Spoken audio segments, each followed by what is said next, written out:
Hello Year 9 and welcome back to the Living World topic. Today we are going to continue to have a look at the Mediterranean biome. So this is part 2 of the Mediterranean biome. If you write today's date, you do not need to write a new title. If you want to add a title, you can put the Mediterranean biome continued as a title for today. The lesson objectives are to recap the Mediterranean landscape and climate that we looked at last lesson. Start to explain plant and animal adaptations in this biome and to move on to design a plant or animal adapted to this climate and landscape. Pause the video here while you write the title and date. Press play when you've done that.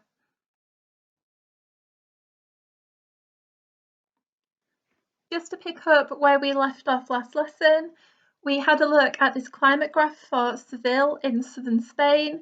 You answered some questions using this graph. We spoke about the idea or the fact that in the UK we have 4 seasons. Sometimes it can seem like the 4 seasons are blurring into 1 season or 2 seasons, but we've got a spring, summer, autumn and winter. In southern Spain, as an example of somewhere within the Mediterranean biome, summers are long and hot and dry. So long hot summers and winters are mild and wet. So these are the 2 distinct seasons within this biome. We spoke last lesson about the landscape and vegetation in this biome, the fact that it can be referred to as scrub, so slightly small stunted bushes and small trees. It can look a little bit rugged in some places. And in other places like this. So we have changed the landscape in large areas of this biome. So by planting crops, planting herbs, planting flowers, fruit trees, the vegetation that grows in this biome has had to adapt to the long hot summers. So that's something that the plants here wouldn't be able to survive in, the fact that the summers are so long and hot and dry. So the plants have adapted to that. They do receive some water in winter, slightly warm, wet winters. Before we start to have a look at plant and animal adaptations in this particular biome and this climate type, we need to have we'll have a further look at the characteristics of this climate. So what are the characteristics of the climate and what do the plants and animals actually need to adapt to? So we've got the climate graph of Seville in southern Spain that we looked at last lesson. And points A to D on the left-hand side are all characteristics of this climate. So long periods of drought in the summer, so long periods where there is very, very little rainfall or no rainfall whatsoever. High summer temperatures, so simply very hot temperatures for sometimes 3 or 4 months at a time. Heavy rainfall, heavy rainstorms and flash flooding.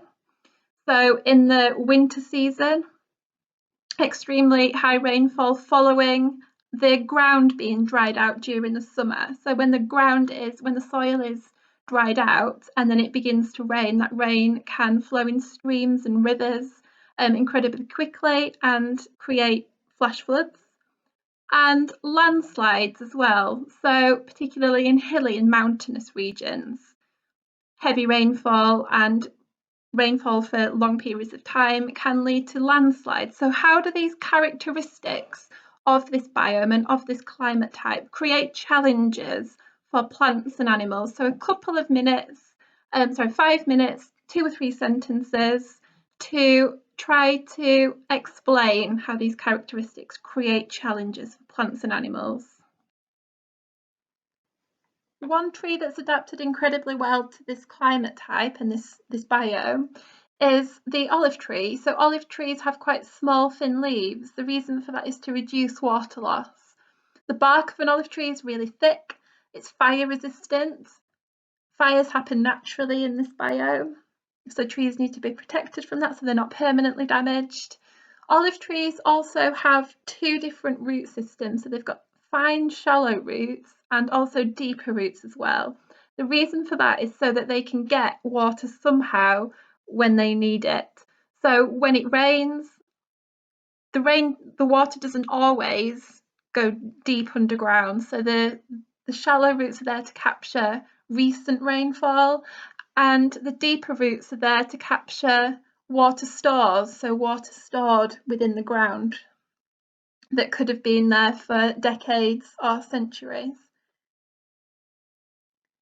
Using the information sheets on Satchel 1 and the information from this lesson and last lesson, your task now is to complete questions 1 to 5 here in full sentences. So question 1, name 6 Mediterranean plants. The information sheet on Satchel 1 will help with that. Question 2, why do Mediterranean plants grow mainly in winter? And why do they only grow very slowly in summer? So there's a tip for that question. So think about the climate graph and think about how temperature and precipitation varies throughout the year. Question 3, 3 ways by which the Mediterranean vegetation can survive in the hot, dry summer. So you can relate that back to the olive tree, or you can think about other types of vegetation in this biome as well.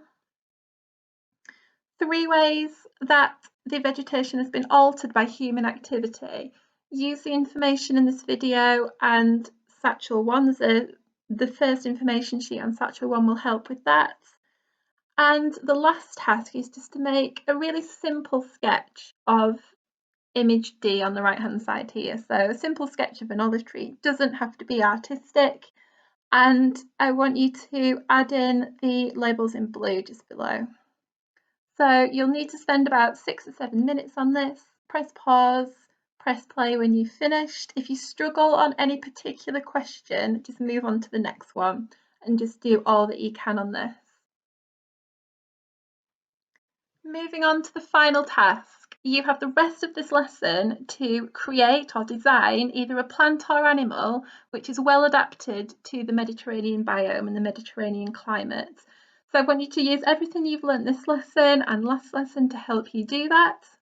You will need to submit this work and the other work for this lesson on Satchel 1 after the lesson. The success criteria are on the screen here. So there's criteria for gold, silver and bronze, so have a proper look at that. Pause the video here. You'll need to spend the rest of the lesson on this. When you've finished your design, press play and we'll move on to an extension activity. Okay, so the extension task. What you need to do is follow the link here and answer the questions in bold in the middle. Why have people had to adapt to changes in South West Australia and how might this affect the general public? There's some sentence starters at the bottom. You do not have to use them, but they're there to help if you find that useful. Please remember to submit your work for this lesson. Next lesson, we are going to move on to have a look at coral reefs.